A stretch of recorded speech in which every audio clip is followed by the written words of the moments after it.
You want to knit a sweater, or perhaps you've knit one or two and you've been less than pleased with the results because you're not sure how to pick the right size for your body size and your body shape.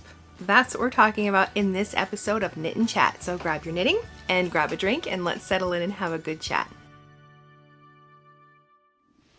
Hey nerdy knitter, Tanya here. I hope you have your knitting and you're settling in and knitting with me and talking about this month's topic for our Knit and Chat. At the beginning of every month we have a Knit and Chat episode where we discuss something knitting related.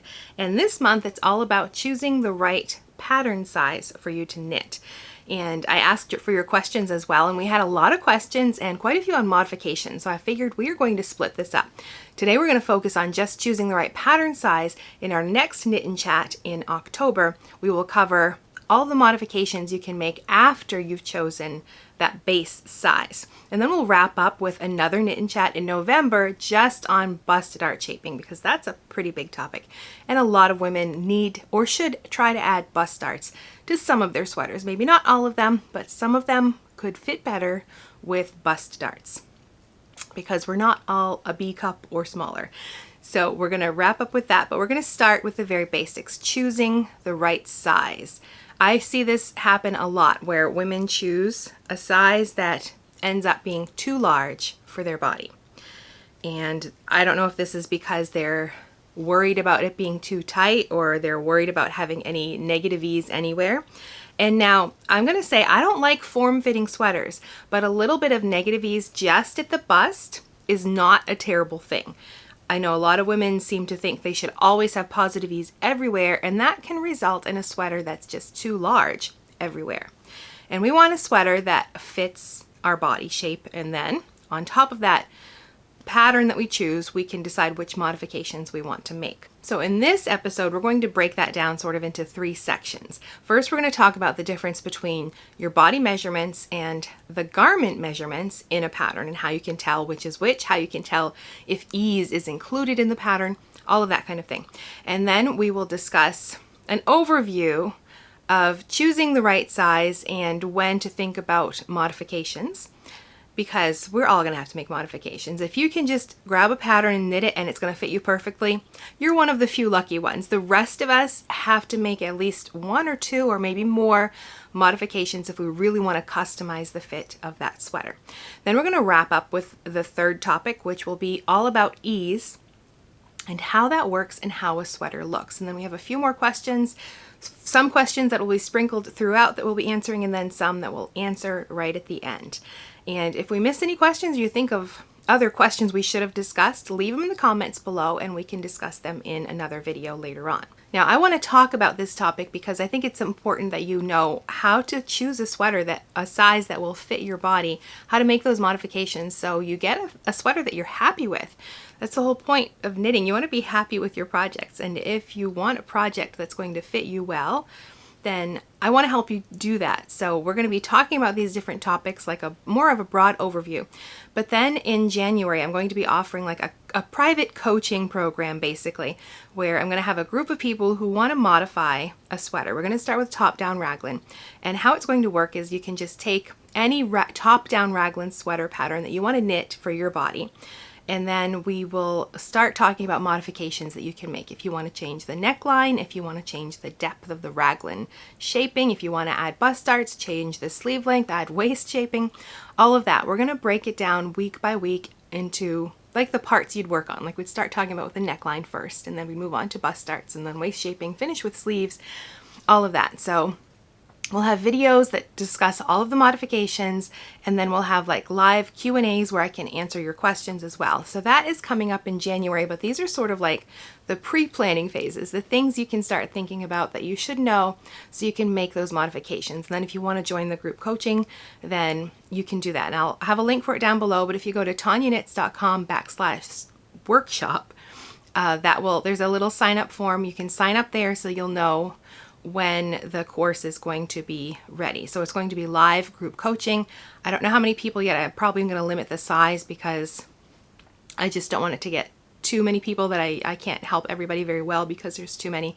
But it will be opening in December with like officially starting in January. In December, you can like order your yarn and get your swatches done, so we'll be ready to go and start knitting our sweaters in January. So if you're interested in that, you can sign up below or go to tanyaknits.com/workshop. It's just a simple sign up form with your email address, so I know that you're interested and I can contact you about that in the future. So let's start with the first topic. We have body measurements and we have finished garment measurements. These are two different things. Patterns might include both of them. Patterns might just include one of them, depending on who wrote the pattern, where it's from, how old it is, lots of different factors. But the first one, the body measurements or the sizes in the pattern. It could be sizes 1, 2, 3, sizes ABC, sizes small, medium, large, or it could use bust sizes 36, 38, 44. Or it could use US sizes, size 12, size 14. It's just sort of, it's supposed to be standardized, but depending on who the designer is and where they're from and the standards for that place, they could change. But there are industry standards. There's the Craft Yarn Council who has like the standard sizes for women, children, men, which sort of just give us a base place to start. Now, you can find yourself in one of those charts and you might not match up with every single measurement. That's totally normal. These are just sort of like the averages, like the average human body in this size. This is what it would look like, but that doesn't mean you're average. All of us are unique, and more than likely you're going to have to make some modifications somewhere. But this gives a knitwear designer a place to start when they are creating a pattern. So those are your body sizes, like your actual physical body. And then you also have the finished measurements or the garment measurements, however the designer decided to word it. Those are the measurements for the sweater, not the body, the sweater itself that the designer created. Now, it could include ease, it might not include ease. We can get to that part in a minute. But those measurements are for the garment. Sometimes all you're going to get is a bust measurement, which I don't love it when that's all that's included. I like to have a schematic that shows me all of the measurements, or at least, you know, the sleeve length, the body length, and neckline, all of I like to have that included. Depending on the country of the designer, they're just not standard in some places to include a schematic, and all you're going to get is a bust measurement, which is fine. You can work out the rest of the parts of the sweater yourself and figure out all of those measurements, but I kind of prefer to have that. So speaking of a schematic, that is also like an expanded look at the finished measurements of the garment. The schematic is not your body measurements. The schematic is measurements from that sweater. Like, for example, when I knit a sample size, whatever size that might be, generally I'm knitting it, isn't going to fit me. I'm knitting a smaller sample size most of the time.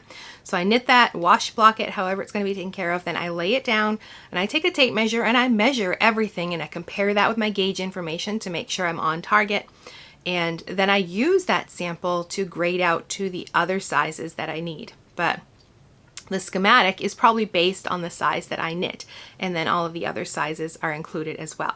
So the schematic is the finished measurements of the garment. And one more note, if that garment is worked sort of in pieces, it's each of the parts are measured before the finishing. So if the garment's going to be sewn up, then you're going to have like it might be a little bit wider, like across, like say the back, than it will be when it's sewn up, because you have those extra stitches at the side that you're going to use to sew up the garment. So that's something to consider as well. But we have those two things. We have the body sizes and we have the finished measurements for the garment itself. The pattern might include both. It will include at least one. Sometimes it doesn't have both. And this is where people run into trouble. Sometimes it will just have sizes and won't even tell you the finished measurements of the garment. It'll just say this size is for a size large or a size 44 bust.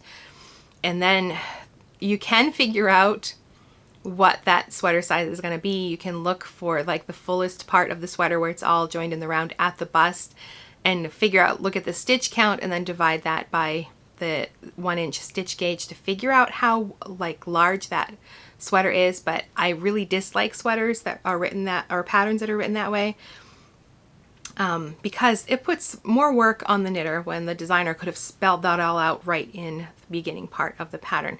I don't think it's as common to see that now. You'll see it probably a lot in older patterns, but it can still pop up somewhere too in other places. Now, the starting place for choosing your pattern is based on this information: your body size or the body measurements, and then the finished garment sizes.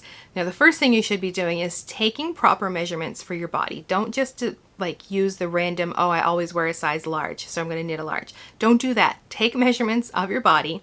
The Craft Yarn Council has just some simple black line drawings of how to take these measurements. So I'm going to link it down below. So if you need to look at that you can look at that. But you should measure your body. Just have these numbers written down somewhere so you can always refer to them when you're going to knit a new sweater. So we're going to look at some examples of popular patterns that are on Ravelry right now and how those body measurements and finished measurements are written. But before we do, I had a question I wanted to answer from Nautilus 5648. Is there a way to measure armholes to get the right shaping for your own bodies? Or do you just try it on as you go? She's making a summer top and has some more to say here. But the first thing I would say is measure your body. What is your armhole depth? That's a measurement that you should know. And then decide how deep you want that armhole depth on the garment itself. And that's going to vary depending on the garment. If I'm wearing an oversized boxy top, or this one, it's got a little bit under there. A more oversized top, you might have a deeper armhole. Summer, like if you're knitting a tank top, you don't want a super deep armhole because then your bra strap's probably going to be hanging out, or the side of your bra or something. So you want that armhole depth to be very close to your underarm, maybe just an inch underneath. You don't want it like right up in the armhole in most cases. You want about an inch of ease in that area, or more depending on the garment itself. But that's an area you get to decide. But I would also use your gauge or the pattern gauge if you have the same gauge and knit to that. You can try it on as you go, but that's only going to work if the yarn doesn't change pre and post blocking. I've had yarns that were one measurement before I blocked, and then I blocked the swatch and the measurements were different. I just finished a swatch and it shrank by 1/4 of an inch this way and grew by 1/4 of an inch that way. So, take that. Every yarn is different. It might work out differently, but use your post block gauge so you know what gauge you're getting, and then count, do that many rows. If you know your armhole depth has to be so long, measure that by your gauge, your row gauge, and that's how many rows you should have in your armhole depth, and make adjustments as you go. And then you can try it on, but it's better to use your gauge, and especially if that yarn changes after it's been washed. So now let's get to those examples that I found from Ravelry. First of all, we have The Weekender by Andrea Mowry, and you can see here we've got the sizes 1, 2, 3, 4, 5, 6, 7, 8, 9. That really tells us nothing about the sizes. This is really there just to help us as a knitter to highlight the number that we need to look at for our pattern size.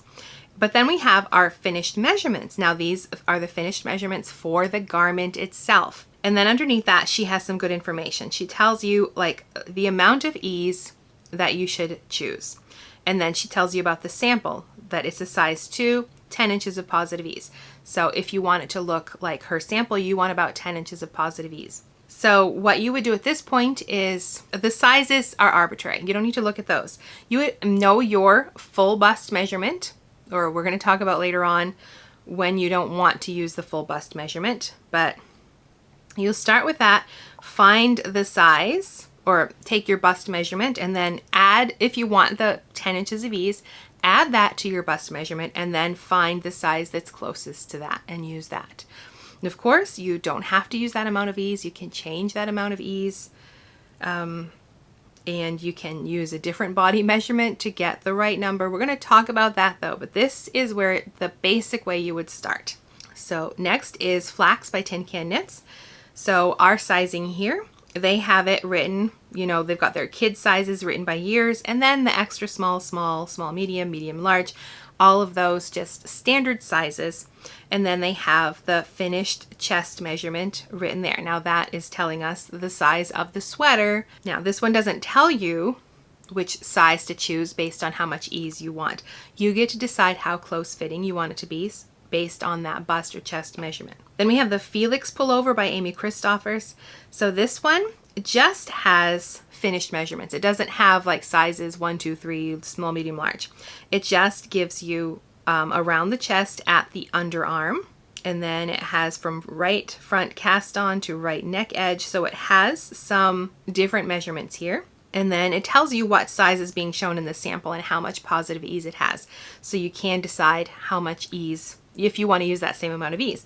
So it would be the same case. You would know your bust measurement, and then you would add that ease on top and then choose the size that's closest if you want to use the same amount. Then we've got Avena by Jennifer Steingast. So this one uses the alphabet as the sizes, and then the finished bust circumference. Now this is the garment itself, has in inches and in centimeters, and then she does have notes here. Sizes listed are the finished sweater measurements, designed to be worn with positive ease. Choose a sweater size that is 2 to 6 inches larger than your actual bust circumference. And then she tells you which size is shown in the sample. So again, you can ignore the alphabet, look at the finished bust circumference of the sweater. As long as you know your bust circumference, add that 2 to 6 inches and then find the size that's closest to what you want, or what that size would be. Then our last one, Cozy Classic Raglan by Jessie Maid. So this one has really interesting here. It has extra small, small, medium, and large, and then it says to fit the bust sizes that go with each of those small, medium, and large, which is nice. So you know right away that let's say the extra small is to fit a 28 to 30 inch bust, and then if we go down and look at the finished garment measurements, it's a 34-inch bust. So we know how much ease we're getting right away. You're going to get between like what, 6 and 4 inches of ease if you're an extra small. So she doesn't tell you how much ease. Well, it does say at the top, including the intended ease in the design, but she's not spelling it out like it should have 6 inches of ease or something like that. But I like the way she's written this because it tells you this is your bust measurement, or the area, you know, 28 to 30, 32 to 34. And then this is the finished garment measurement. So you can really figure out how much ease that includes. Okay, so I hope that really explains what the numbers are that you're going to find in a pattern. But the next thing to think about is, what if you don't fit within that standard? What if you are not a B cup? You should not be using your full bust at measurement to find these finished measurements. Instead, you should be choosing your upper bust. If you measure right along your underarm or under your underarm, right at the highest point, get that tape measure all the way around your back and under your underarm, up as close as you can, and measure right there. That's your upper chest, your upper bust. Use that measurement to choose the bust size, basically, even though it's not your full bust. And then you can add shaping. You can, depending on the pattern, this can change. You can do short row bust starts. You can do like waist or just bust starts that you'd have vertical, or like princess seam vertical bust starts. You know what I mean? When you buy a blouse that has those seam lines right there, you can use those kind. You can, if you're knitting top down, you can cast on extra stitches at the underarm to get to the full width of the bust. There's a way you can make modifications, but what happens here is, if you are much larger, a C cup, you're probably going to be fine. You're going to have a bit of negative ease right there, which is fine. It's not a bad thing to have just a touch of negative ease just at the full bust. It makes it look like you're wearing a sweater that actually fits you. But what happens if you're much larger than that and you choose a size based on that bust is that sometimes your neckline, your shoulder line, they're not going to line up properly. They're going to be much wider than they should be. So if I chose a sweater size based on my full bust, like let's say I chose a set-in sleeve sweater, more than likely those seam lines, which should sit on your shoulders, would be down here and look like a drop shoulder because it would be too wide in the shoulders. Because we have two different body parts to think about. You have your frame, your skeleton basically, and those measurements don't change too much. You might gain a little bit of weight in those places, but it's not going to change very much. Like your neckline is always pretty much going to be the same. You might have a little extra fat there, but it's not going to be a huge difference. Between shoulder to shoulder, it's not going to change no matter how much weight you gain or lose. Now, places that will change are like your thighs, your stomach, your waist, your biceps, you know, where the fat accumulates. Those places will fluctuate and change. But your frame is what you use to decide on the sweater pattern that's going to fit you well, especially if you have to make modifications. You start with your frame. the shoulders. You want a sweater that's going to fit here and not be falling off. You don't want a neckline that's drooping off a shoulder, or seams that are supposed to sit here falling off your shoulders. Even a drop shoulder, sometimes if it's, I mean, it can get too big and look just not good. It looks like a sack. Like you can have an oversized sweater that still looks good without looking, I think you know what I mean. Like if you get into the realm of just too large. So this is where you want to think about. So if you're more fleshy, let's say like your bust or other areas as well, you're going to start with that upper bust measurement. And this also goes for some other questions we're going to answer for those who have broad shoulders. You want to start with that. That is your frame. You can't change your frame. It's going to be the same no matter what. So we start by getting a good fit here. I keep touching my shoulders because that's what I want to emphasize. You want the fit to be really good here, and then you can make adjustments for all of the fleshy parts, your bust, your stomach, your hips, your biceps later on. But you want to pick a size based on up here. So when I choose a pattern, I choose one based on that measurement. I've measured around and had the tape measure right up into my underarms to get that upper chest measurement. And then I know the difference between that and my full bust, and then I'm going to make modifications. We're going to talk about that one later on. But you want to start with this base frame, and that's why I think we end up with sweaters that are too large, because women are using their full bust, especially if it's larger, and the sweater that should fit well up here doesn't because it's just too big. So I think that addresses that topic. And I did say this as it refers to the bust, but I wanted to say that no matter what, if your stomach is your largest area, don't choose a pattern based on the like around your stomach, because the same thing's going to happen. It might be too big in here. If you have narrow shoulders and a larger stomach, then you're going to end up with a sweater that's too big on the top. The same if you're broad shoulders and narrower in the bottom, you still need that sweater to fit in the top. So you fit it to fit this part, your frame, your shoulders, the measurements that aren't going to change very much. And then you make modifications to reduce some of that bulk as you come down. Waist shaping is great for that, especially along the back. So let's look at our comments and our questions. Sarah asks, my bust size means that I would have to make a size 2 or 3 sizes larger than my waist or high bust, and it would be huge on the shoulders. Is there an easy way to work out the numbers? We're going to get to that part. But yes, what you would do is use that high chest measurement and then make modifications for the bust. It's not easy, but you can learn how to do it, and then it gets easier the more you do it.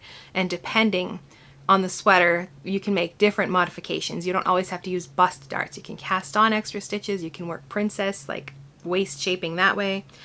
But anyway, so we're going to get to that later. But yes, you would do the same if you have a larger bust. Would love to hear about how to incorporate waist shaping, where and on the garment to start and end it. Does it affect the stitch count for the hem? I get a lot of extra fabric in the waist because I have broad shoulders.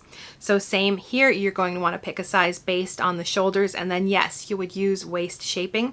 And again, we'll address modifications in the next episode. This would just be way too long if we address that here. And then the next one, I have a 34J bust, broad shoulders, narrow back, short torso. Choosing an appropriate size when most patterns only supply a full bust measurement for sizing is a struggle. Nothing ever fits without trial and error. I know how to insert bust darts and adjust width around my torso. It's the neck, shoulders, and armholes that I struggle with. Do you have any advice for finding your size when you have unusual proportions? Exactly the same. Start with the frame. Like, you want things to fit here, then you make adjustments for everywhere else. So the skeleton, you can't change that. Like, you can't change how wide apart your shoulders are. That's always going to be the same. So choose a size based on these upper bust, shoulder width, that part of the sweater. Look at the neckline shaping, all of that to make sure that's going to fit you well. And then everything, what I call the fleshy parts, where you gather, where the fat, you know, your biceps, your stomach, your waist, your hips, your thighs, those areas, you can make adjustments to those, but get it to fit your frame first and then make modifications after. And last one, how does having broad shoulders affect the fit of sweaters? How do I take that in account when choosing size? My shoulders are 40 inches around, but my bust is 35.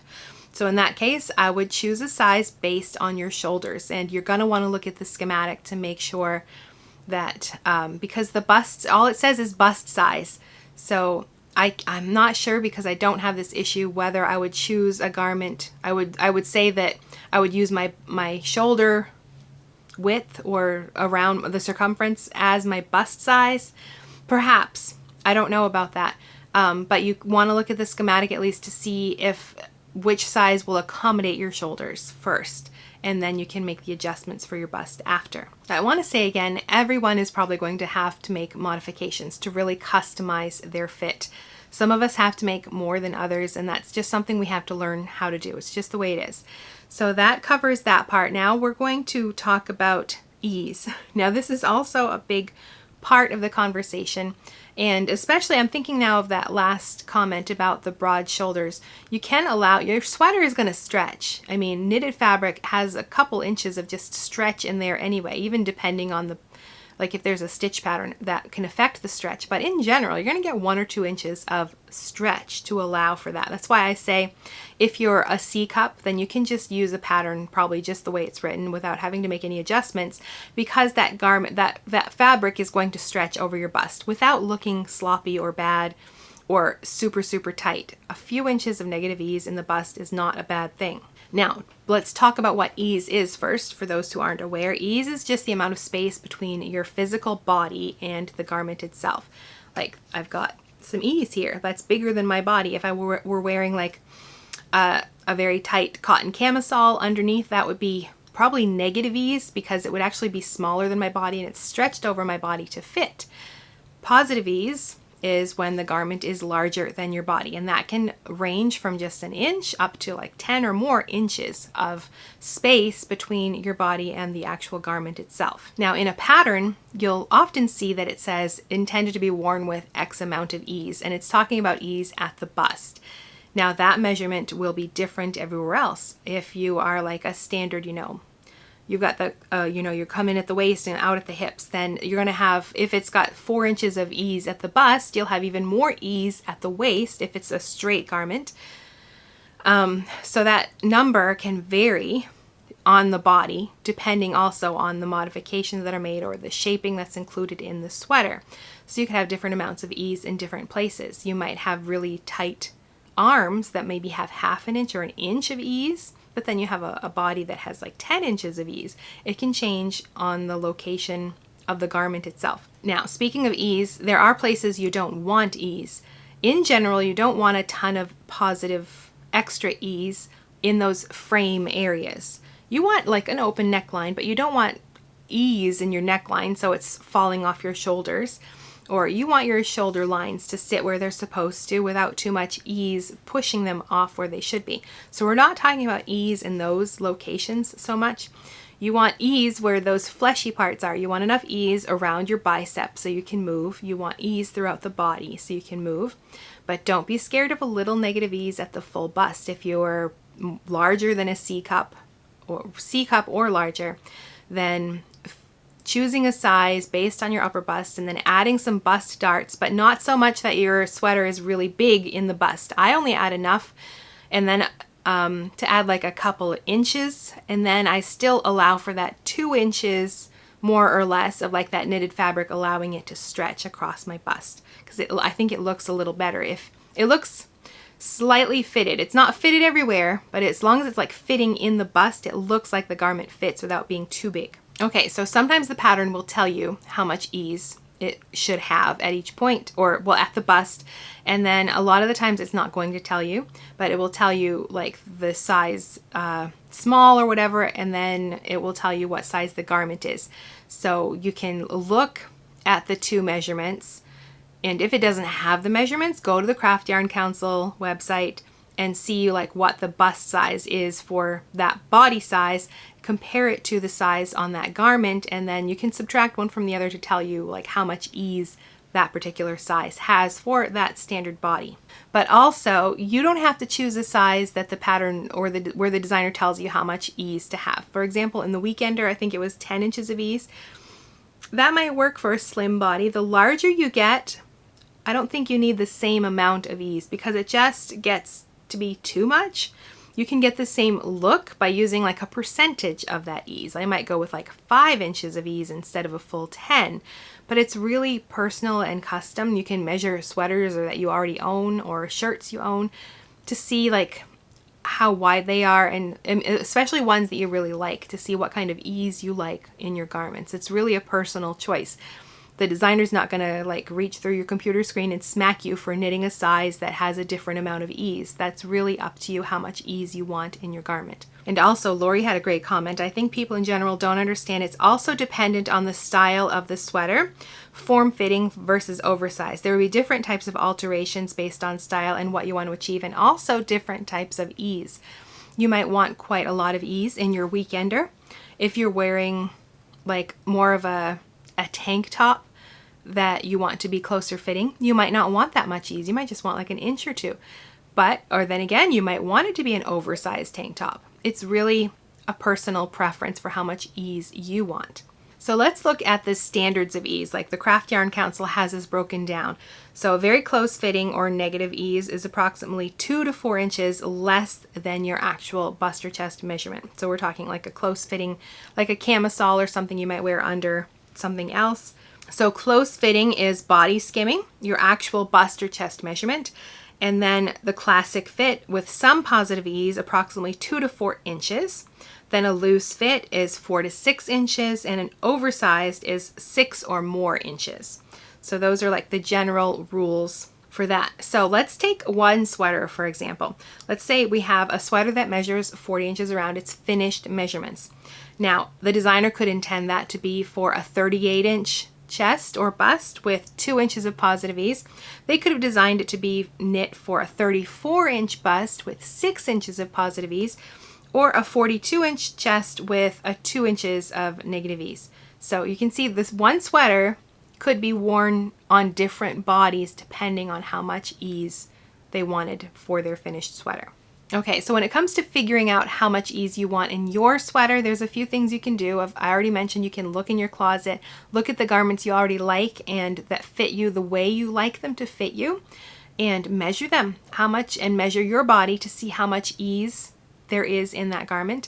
You can also go to Ravelry if there's a certain garment or sweater you're looking at, see what other people, look at their projects and their project pictures, see if you can find people that are like basically the same body shape as you, and sort of estimate. I mean, if they have notes, it's even better, but if they don't, then you can at least like look at the pictures and figure out how much ease they've got around the bust and how that looks on them and whether that's something you like for your body or not. And you can do the same on Instagram. You can look up the designer. They might have a hashtag for that particular sweater. You can look at the hashtag and then look at the pictures to see what people are posting and how much ease they're actually using in that garment themselves and how it looks on those different bodies. So I wanted to look at some examples of different sweater fit and depending on how they are. So I have 4 different patterns from Andrea Mowry. First is the close fitting one, her So Faded. This one used the Craft Yarn Council and sort of estimated. So this one is pretty much like to her body size. Might be a little bit of positive ease there, but it's pretty much the same measurements as her body. So this one's more close fitting. Then for classic fit, we have Sprite. So this is just a few inches of extra ease added in, not a lot, but you can see the difference there between those two. And then for a loose fit, we have Nurtured. So now we're starting to get more extra ease, like 4 to 6 inches in this size. And then we've got our oversized, which is Weekender, which has more than 6 inches of ease. So you can see how changing the ease in a pattern changes the way it looks on your body. And we had one more question that falls in this. Having a hard time wondering what size to make on an oversized sweater such as the ranunculus. Does the finished bust size include the positive ease? Some people say no, where others say yes, which is confusing. Okay, so I went and I looked at the ranunculus, and this is what is written on. I don't actually have the pattern. I'm just looking at Ravelry, what information they shared publicly.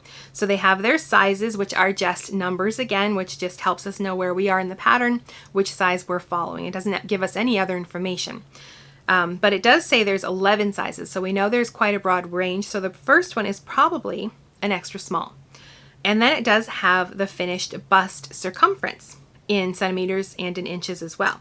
So what I did is I went to the Craft Yarn Council and I just took a quick screenshot of the sizes, and I'm assuming a size 1 is probably an extra small.